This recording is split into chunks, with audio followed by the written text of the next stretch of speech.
Hello and welcome to another Cat Fantasy video. Today we will be going over the latest update that released yesterday, patch 1.11. Uh, in total, we have 4 new combatants, with another one arriving in 2 weeks. Um, so throughout the course of this video, we'll just briefly go over the 4 new characters, what they can do, and if I think you should pull on them. So if you take a look at the banners, we have 2 new regular limited banners. We have Lulu, Perfect Pastime, and we have Mink, Eros' Blessing. And then we have our, what seems to be patchily, Luminox banner in Rosamoon, Thorn Embrace. And additionally, we have a new contract character, Echo Bedtime Tale. So first, let's kind of go over Mink, I suppose.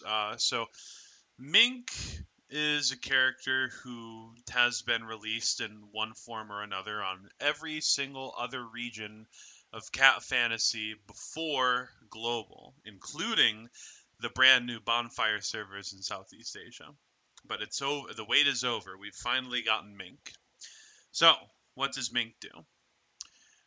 So Mink is very much so a follow-up attack character, and what I mean by follow-up attack is she performs, additional actions outside of the cards that you select each round, which can obviously be quite potent as these characters are getting more actions per turn than a usual unit would. So let's kind of take a look at that. It all starts with her passive. So after each action, and specifically this is after each action that Mink herself takes, whether it's her activating a card or her using a follow-up attack, she gains crit damage, 2% to be exact. This stacks up to 10 times. This goes up to, up to 4% with 6 stars. Additionally, every 2 offensive skill cards played by allies within 1 turn. So this is basically any attack card, single target, AoE, right? You have to physically attack the enemy. Eros' Blessing follows up with a 1-star Scythe Twirl against a random enemy target, and she can trigger this follow-up attack up to twice per turn. Now, it's important to consider that at a baseline, this count for offensive skill cards that trigger her follow-up are only offensive skill cards that are used by allies other than Mink. It does not count cards that are used by Mink herself, and we'll kind of go into that later, as we discuss her star ups and whatnot. So first of all, we have Scythe Twirl, her skill 1. Name of this ability sounds familiar. That's because it is the card that is used as a follow-up attack with her passive. Very simple card, just deals true damage. True damage is okay. Doesn't have fantastic scaling, but again, if you're attacking a lot with Mink, then those hits will add up, right? And then her other card is deal typeless damage to one enemy and increases this combatant's final damage dealt by 10% for 3 turns. So ideally, you're using this at the start of combat, and you're trying to keep this up. This buff doesn't stack. It's just a one-time 10% final damage buff that you just generally want to keep up, right? And then her ultimate, again, is very simple. You just deal true damage to one enemy. Nothing crazy. The most complex part of her kit is just keeping track of the follow-ups. And as you will see when we start to go over her star-up effects, this becomes easier and easier to manage. So at 1 star, the damage of specifically follow-up Scythe Twirls is increased by 20%. Okay, cool. 4 stars. Eros' Blessings offensive skill card can now also trigger follow-ups. So I said before that only other allies could trigger her follow-ups at 0 stars. Well, if you want her cards to be able to trigger follow-ups as well, you just have to get her to 4 stars. Do keep in mind that when she follows up with Scythe Twirl, it is considered her, using Scythe Twirl as a offensive card towards her follow-up in this scenario. Right? So let's say, for example, you have 3 characters on your team and you select 3 attacks, right? So the first attack would go off, the second attack would go off, then Mink would use her follow-up attack, right? And then after using that third attack, since Mink's follow-up counts as an attack card, you would then trigger another follow-up attack.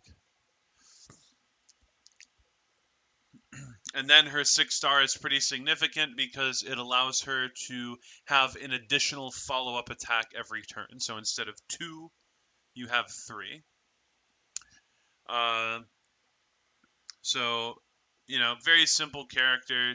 Most of her power lies in her ability to use follow-up attacks multiple times per turn. Now, as far as Mink goes, should you pull? I would generally recommend pulling Mink. One, she's very flexible, right? You just need characters on your team that are able to attack, and she'll just innately have synergy with them by being able to follow up. She's relatively self-sufficient. We'll be looking at other units later that will kind of rely on certain bundles to do well, but Mink doesn't really rely on anything to be able to generally perform. Her damage profile is decent. Her damage profile was a little overstated prior to her release on Global because there is a particular Kato that is currently unreleased on Global, the Panda Kato, which exponentially increases her damage output. But her damage is fairly respectable right now. And even if her individual follow-up attacks don't look like they do a whole bunch of damage, just keep in mind that you're getting 3 of them, or 2 to 3 of them for free every round, right? So it's a pretty good deal. And then, of course, if or when, right, we do get Panda Kato on the global server, Mink suddenly becomes extremely powerful, able to compete with or potentially beat Minotaur in low target counts. So it's definitely good to, at the very least, pick up a copy for a future-proof investment. Now, as far as star breakpoints that I would recommend, Mink can operate at all star levels, obviously. She's just good to have. You can get her at 0 stars and you won't regret it. However, when it comes to starring her up, I definitely think, her 1 star is okay. It doesn't add any functionality to her kit. 20% damage is quite a lot, so I guess it depends on if you're trying to push a particular threshold, right? But generally, her 1 star isn't needed. Her 4 star and her 6 star are definitely superior dupes, right? I think if you are even a moderate spender, you should highly consider 6-starring Mink, as it's very valuable to have a 6-star Mink just due to the sheer flexibility and the potential future power level gain with that Panda Kato, right? And she's already good as is, right? Definitely think she is a premium unit for blue teams at the moment, even without Panda. So if you are any level of moderate spender plus, I would definitely recommend getting her to 6 stars. If you're a dolphin or a whale, I'd recommend trying to get her to 6 stars or 4 stars at the absolute minimum. Otherwise, you can just keep her at 0 stars. I guess you could get her to 1 star if you really just don't want to pull anything else and you like Mink and you want her to do more damage. I just don't think it's necessary because it's just damage, right? So unless that 20% damage is really making the difference between being able to, place this high on a leaderboard or something, I don't think it's really going to be something that's all too important. All right, so now we're going to go over the Luminox character just because she is kind of central to the, bundle that they're trying to present this patch. We're going to go over Rosamund. So you're going to see a theme here as we go through the combatants, but Rosamund is a character who is, again, centered around follow-up attacks, although she works a bit differently and her kit is a bit more complex. So I'm going to try to explain as best I can as we go. So there are going to be 2 main points of her kit here. The first one is going to be her passive. First part of that passive, when an ally performs a follow-up attack, this combatant's damage dealt is increased by 4.5%, stacking up to 10 times. That's a pretty sizable amount of damage dealt to just get for free if you are able to get a lot of follow-up attacks off, right? While Thorn Embrace is active, single target skills used by allies have a 70% base chance to inflict one stack of Crimson Thorn on the target, lasting for one turn, right? So single target attacks, 70% chance to apply a stack of, and Crimson Thorn is a neutral effect. It's not a debuff, so you're not going to be able to extend that one turn by having a Fawn on your team or anything like that. It is strictly a one-turn effect that you inflict on the enemy. Now, at the end of the round, if enemies have a total of 3 stacks of Crimson Thorn, she will follow up with a 1-star Raging Bloom on the enemy with the highest number of stacks of Crimson Thorn, dealing 80% of that ability's original damage. And then, of course, the damage boost effect at the beginning of her passive is going to be increased with star level. Okay, so basically, when enemies attack, they get a stack of her passive for the turn, and then if you have 3 or more, she will follow up on the enemy that has the highest number of stacks. So clearly, if you want to attack an enemy with single target attacks as much as possible, you're going to want to implement follow-up attacks on your team, right? So now let's go over the second dissertation in her kit, which is Raging Bloom, which is the follow-up attack highlighted in her passive. So you deal 97% attack as stacking damage to one enemy. Stacking damage is a brand new keyword released with this patch. So basically, anytime you use stacking damage, the damage modifier of stacking damage is increased by 10%, and this can stack up to 12 times. So if you've attacked with stacking damage 12 times, your stacking damage abilities will be 120% more powerful, right?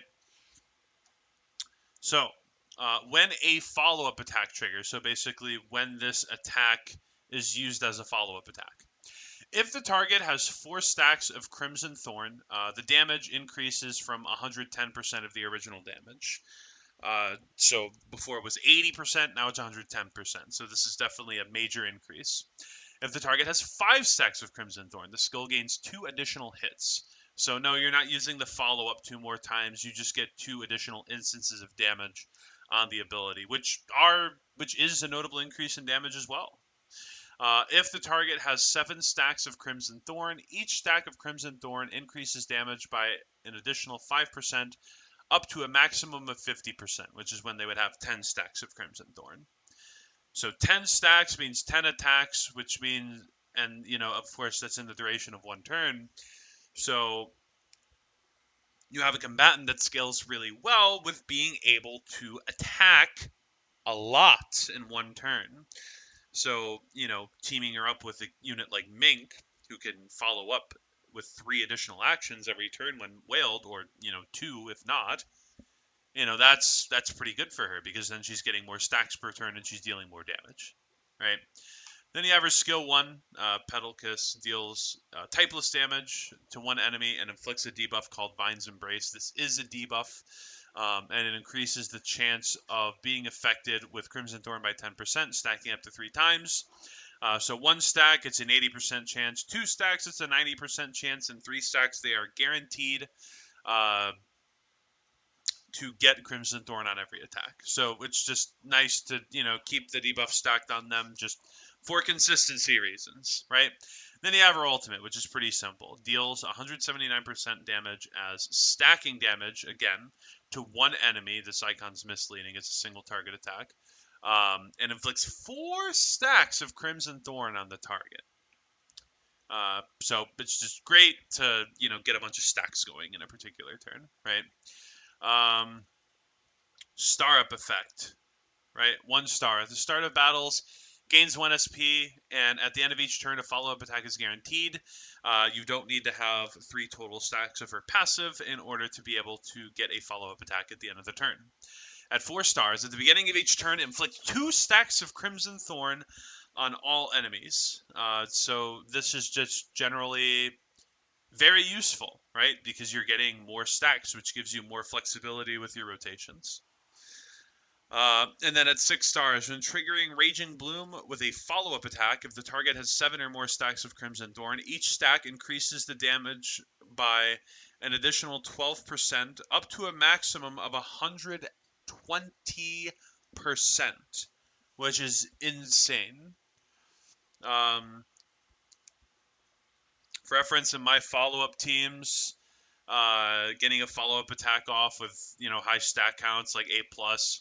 At the beginning, before the stacking damage is stacked, will deal like 1 million damage, and then when it's fully stacked, can deal over 2 million damage.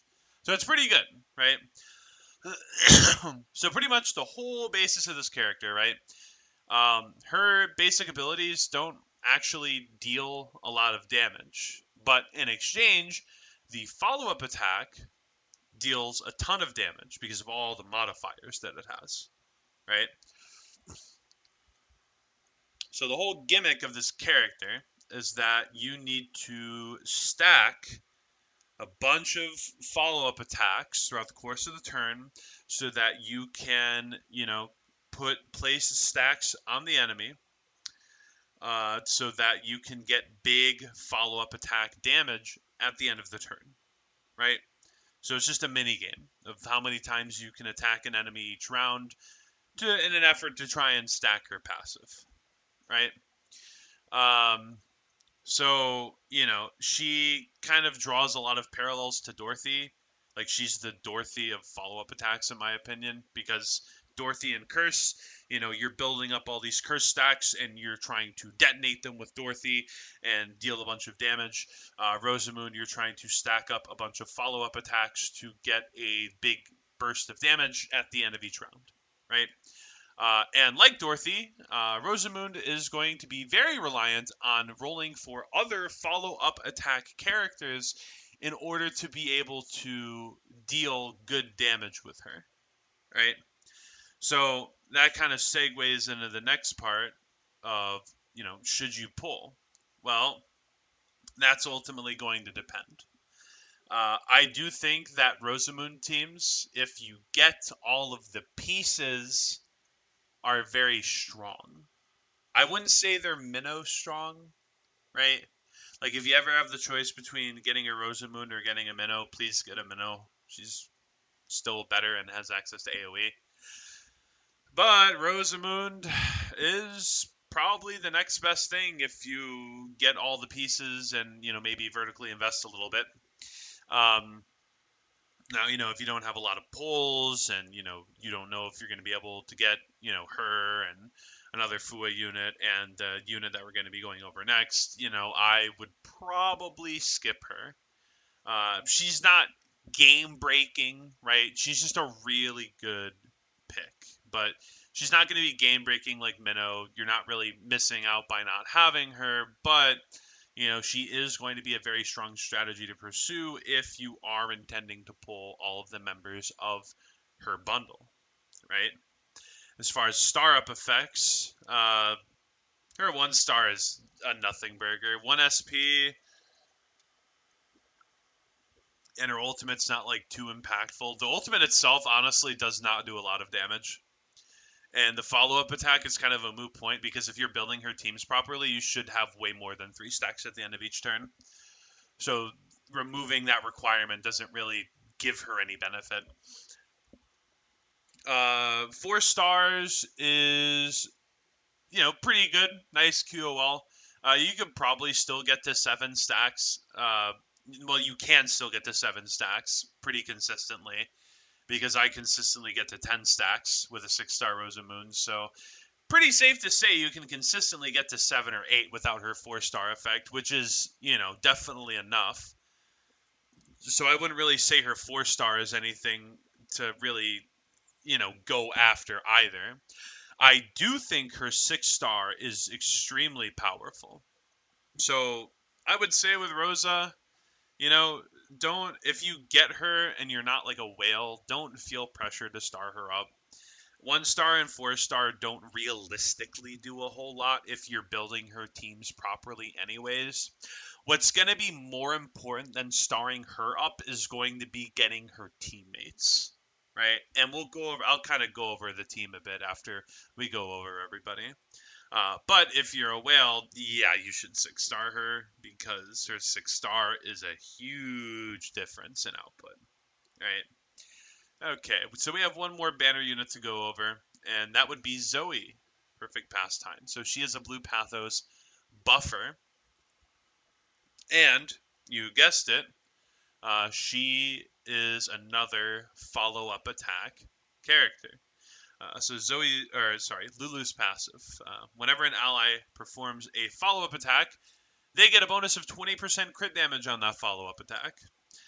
If an allied combatant with follow shot, which we'll go over on our next skill on how you can give them follow shot, uses an offensive skill, Perfect Pastime will follow up with a 1-star shutter combo against a random enemy, and this follow-up can occur once per turn. And then the crit damage scales up with star levels up to a maximum of 30% crit damage at 5 stars. Her skill 1, motion capture, single target buff. You grant follow shot, which is what they need to be able to trigger her follow-up attack, to an ally for 2 rounds. Each time any ally uses a single target offensive skill, this combatant's damage dealt increases. This combatant meaning the combatant that has the buff equipped. Damage dealt increases by 5%, stacking up to 3 times. So after 3 actions, you'll have a 15% damage bonus. And then these stacks reset at the end of the round. So again, just good damage, but relies on having a bunch of actions go off, which again happens in a follow-up attack team, right? And then you have Shutter Combo. This is her follow-up attack. It deals stacking damage to one enemy. This is the same keyword that Rosa has, so Lulu can help her stack that keyword even faster. When using a skill card, so when you actually, click this ability, it will inflict in focus on the most recent affected enemy for 2 turns. And in focus makes it so instead of certain allies like Mink, right, using their follow-up attacks on a random target, the target with in focus will, be the target for those random follow-up attacks. So in focus just kind of tells all of your follow-up attack characters to attack that enemy, right? Which is situationally good depending on, what kind of content you're facing. Adversely, when this card is used as a follow-up attack, you inflict 1 stack of an effect that reduces the enemy's attack by 10% for 2 turns, stacking up to 4 times. So, the enemy's not going to do any damage. This is great for modes like Nightmare's Call, because if you're using, after a couple rounds, they're going to have 40% less attack, which can sometimes make it so you don't need to bring a sustain. Yeah, that's that. And then her ultimate, Perfect Composition, it's a team-wide buff. So grants her specifically Field Notes for 2 turns.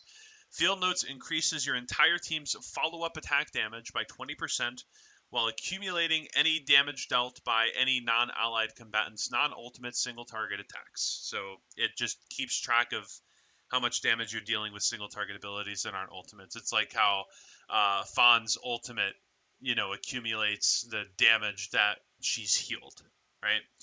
And then when the effect ends, so in 2 rounds, it will trigger a follow-up attack, which inflicts a Shutter combo.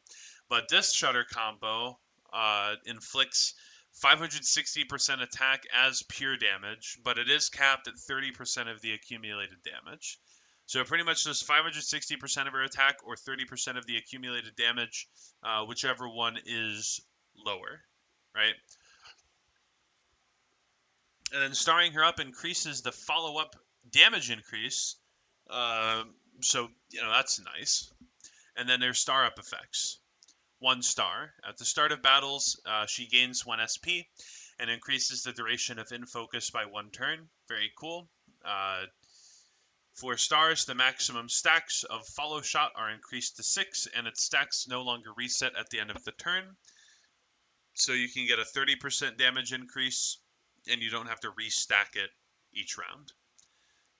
And then when Field Notes expires, its triggered follow-up attack deals 800% of her attack as damage, capped at 50% of the accumulated damage. So, Lulu, right? Should you pull?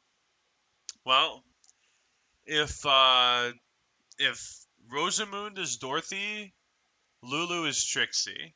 Her buffs are very tailored towards follow-up attacks. She's not good as a generalist pick. Therefore, if you are rolling for either Rosamund or Mink, I would say she can definitely be an asset for your account. If you are not rolling Rosamund or Mink, I would definitely skip her because she's not going to do anything for you at that point. As far as star ups, I think her 1 star is relatively pointless. The in focus duration increase is okay, but it's situational because you don't always need to specifically direct follow-up attacks to one enemy. And then again, 1 SP isn't going to be all that impactful. Her 6-star effect also actually doesn't do that much. So her ultimate deals pure damage, which cannot crit and does ignore resistances, but, generally just doesn't do a whole lot of damage. And as a result, you go from her pre-6-star ultimate detonation not dealing a lot of damage to her 6-star ultimate detonation dealing slightly more, but still not a lot of damage. She contributes damage, but she's not your main damage dealer by any means. Now, unlike these two, her 4-star is insane. It gives really good buffs it makes her buff card really potent and much easier to use. So if we're pulling for Lulu, I would definitely look at her 4-star. You could probably get her at 0 stars and she'll still be a fairly decent slot in. But 4 stars really elevates her into being a fantastic buffer for, again, specifically follow-up attack teams. Then we have one more character, which is the Battle Pass, which is Echo Bedtime Tale. Probably won't go as in-depth with this one as the others, but she increases the attack of all allies with blue pathos after an allied unit uses a skill card, so physically clicks a card. She will follow up with a 1-star Farewell Lullaby to a random enemy. She can follow up to 2 times per turn. That follow-up attack deals typeless damage and inflicts slumber on the target for 1 turn. Makes them unable to act, but it ends if they are hit or if one of their allies takes action, right? Mass debuff reduces all enemies' crit rate for 2 turns. Okay. And then her ultimate deals typeless damage to all enemies and reduces their armor pen by 20%, 25% of her armor pen. Okay. Star up effects. 1 star. She gets a 3rd follow-up attack every round. 3-star, the follow-up attack is 2-star instead of 1-star. And 5-star, when an enemy with slumber is attacked by an ally and woken up, they take additional jab damage equal to 95% of her attack. So there's not really a should you pull because she's a battle pass, but she can be an okay substitute in Rosamund teams. Or she can be a funny stall pick in Arena. If you do get her, especially for the purpose of having her on a Rosamund team as a follow-up attack provider, I would highly recommend trying to get her to 1 star through the advanced core shop. Alright, so we've finally gone over all the characters. So before we get into teams, please do keep in mind that we will be getting another character in 2 weeks, Zoe, who is a Blue Pathos healer. Zoe will very likely also contribute to the follow-up attack team, so just keep in mind that this bundle is likely not yet complete. But when we look at Rosamoon teams, it's actually relatively simple. So this would be her most optimal team at the moment. You have Rosamund, Lulu, Mink, and Fawn. So between Rosamund, Lulu, and Mink, you're definitely going to have enough follow-up attacks to be able to get, high stack counts on the enemy each round, which causes Rosamund to deal a bunch of damage. Lulu amplifies that follow-up attack damage through the buffs with her passive, skill 1, as well as ultimate. Uh, Mink is just contributing decent chunks of damage while providing towards Rosamund's passive, and then Fawn is Fawn. She's broken. And Rosamoon is Black Pathos, so she quite literally always has advantage unless she's attacking a Black Pathos enemy, which never happens. Now, I would say that the Rosamoon and Lulu slots are kind of locked in this team, but some substitutes here. You could swap Mink out and run, Echo instead. Um, Echo is a battle pass character, so she is considered a budget alternative here. Mink is going to do more damage, so Mink will generally be the better pick.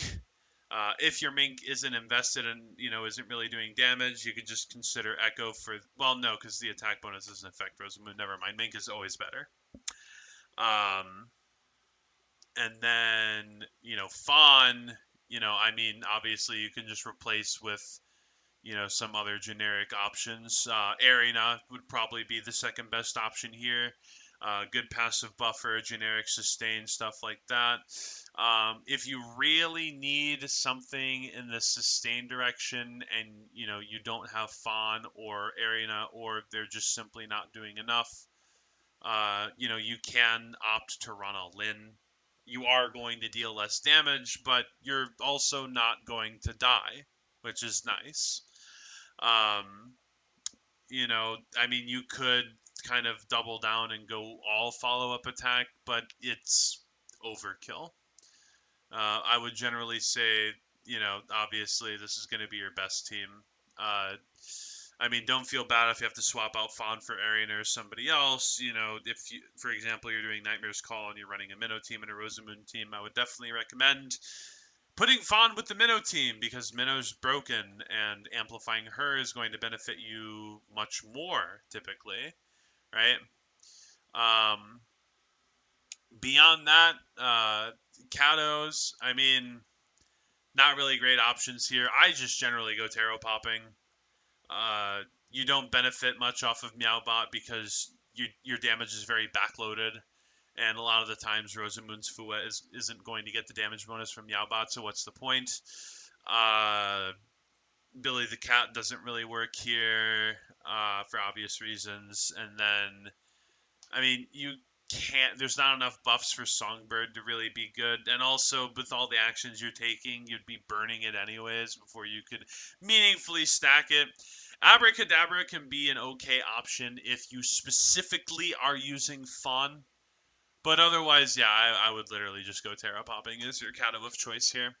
Rosamoon, Lulu, Mink can all be built with crit. Echo can be... Echo's build doesn't really matter for PvE.